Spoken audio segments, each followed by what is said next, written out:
Hey guys, Career Bros here, and yeah, whatever integrity I did have as a person has been completely thrown out the window with this deck. So you're in one of three camps. Either you've searched for burn, in which case you're an awful person. Two, you're an innocent subscriber that's just clicked the video to see what's been uploaded. You've seen this and you thought, oh fuck off. Or thirdly, you've come into a really deep pit in YouTube and you've come into this hellhole. So obviously we are playing Burn. It's a 30 card deck. We've got the new Twisted Personality skill card that came in the Twisted Nightmare structure deck. Annoyingly, this deck's quite fun to play. So if you're playing it, you're going to enjoy it and you're going to piss a lot of people off. If you're playing against it, you're going to hate your opponent. You're going to question why you play the game, and you're just not going to enjoy yourself. So, right, we'll quickly get into it. So, firstly, start the skill. Twisted Personality. Each time a player loses life points, both you and your opponent comes up quite a lot. Don't forget to put counters on if you lose life points. Place one counter on this card, a maximum of 3. Once per turn during your main phase, you can use one of the two following effects. You can either remove 2 counters from this card to discard 1 random card in your opponent's hand, and I cannot stress how good this is. Like, slowly burning your opponent as well as just negging them on resource to actually combat you is ridiculous. And the second option, which is also good but probably comes up less often than the first, is remove 3 counters from this card to destroy 1 face-up card your opponent controls. So that can be back row removal as well as a monster. Moving on to the main deck. So obviously we're playing 2 copies of Marek's second signature monster. I assume, we'll assume it's his second signature monster, Lava Golem. So we normal summon this to our opponent's side of the field by tributing 2 monsters they control. Special summon this to our opponent's side of the field by tributing 2 monsters they control. And during each of their standby phase, they will take 1,000 life points. So what we can do is we can burn them down to, around 1,000 life points, summon this, and in their turn they will die, and our opponent will hate us and won't speak to you for the rest of your locals. You're not going to make many friends playing this deck. Right. 3 copies of Amazoness Swordswoman. So she's been a staple since, a staple in any burn deck since the game first came out.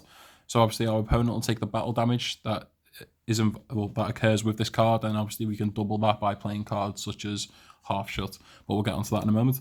3 copies of Amazoness Swordswoman. 3 copies of... I generally quite like this card in general outside of burn. Like, I think it's quite a good utility card, Blastsphere. So obviously we'll set this and our opponent will attack into it. It'll equip to their monster, and then during... Is it our turn or theirs?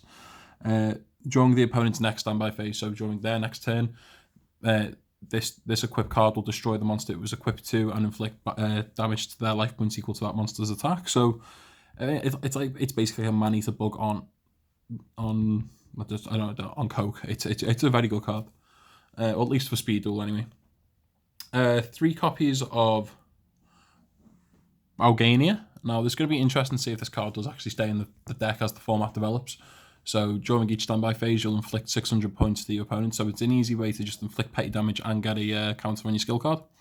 Has got a low attack, so it does need protecting with your back row and hand traps. So as I say, this may change. It may get taken out eventually, but for now we're playing 3 copies. Moving on to the other monsters, I'm currently playing 2 Lady Assailant of Flames.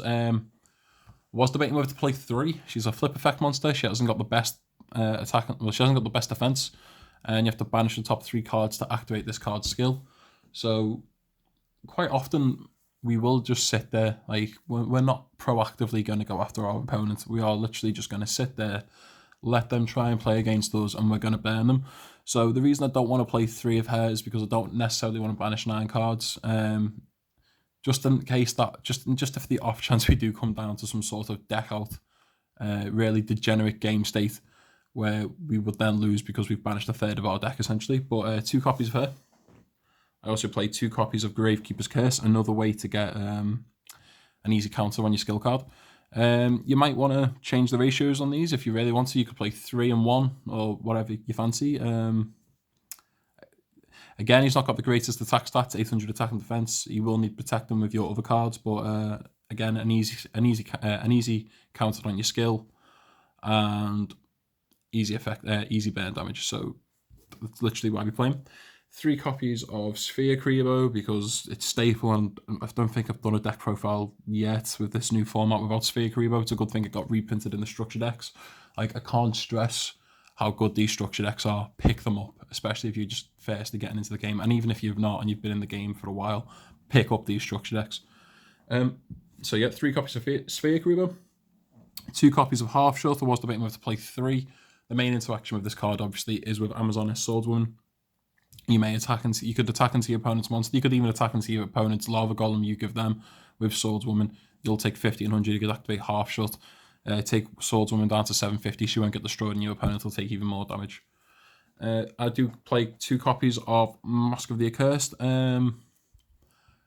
Again, right, so one of the biggest problems this deck does have is the fact that we only have 3 spell and trap card zones. Now, if this was normal Yu-Gi-Oh, obviously we'd have 5 and that wouldn't be an issue. So you've got to manage your placement. You've got to manage your placement and activation of cards, which are going to remain in your spell and trap cards zone strategically. You can't just play them as you go.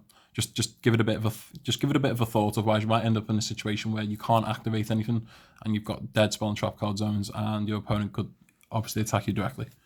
3 copies of the best trap in the game still, Floodgate Trap Hole. Now this would be nice. I don't know what the next Speedle product would be, but if in the next round of structure decks, if maybe this could just get reprinted in the structure decks, that would be pretty cool. But obviously, we will happily take a game state where we set these and we just have 3 of our opponent's monsters booked face down, and we will happily just sit there and draw the game out until they deck out and they have not been able to attack us because all their monsters are booked. As I say, this deck is disgusting. If you're playing this deck, you've really got to consider what type of person you are. And that type of person probably is not a good one. So, yeah. 3 copies of Nightmare Wheel. Again, this inflicts more damage to our opponent, as well as gaining us counters on the skill. This can also target face down monsters, so it can work quite well with Floodgate Trap Hole. This deck. Last 2 cards we play. This is actually a cool trap monster, Zoma the Spirit. So you can obviously you'll activate this card in your spell and trap card zone as a monster, and when this card is destroyed by battle, you inflict damage to your opponent equal to the monster's attack that destroyed this.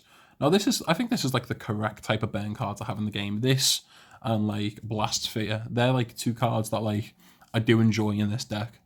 In fact, the biggest problem with this deck is there are a lot of cards that individually I do like, but when they come together to be played in this deck, it's just not good. But yeah, so that rounds out the 30 card deck.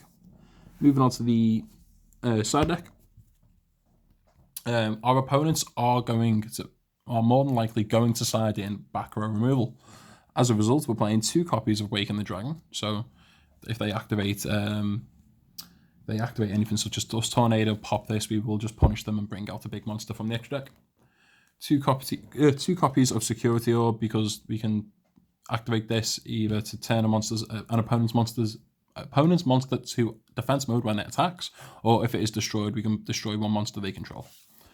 Lastly, I do play a 3rd copy of Mask of the Accursed and 1 final copy of Zoma the Spirit.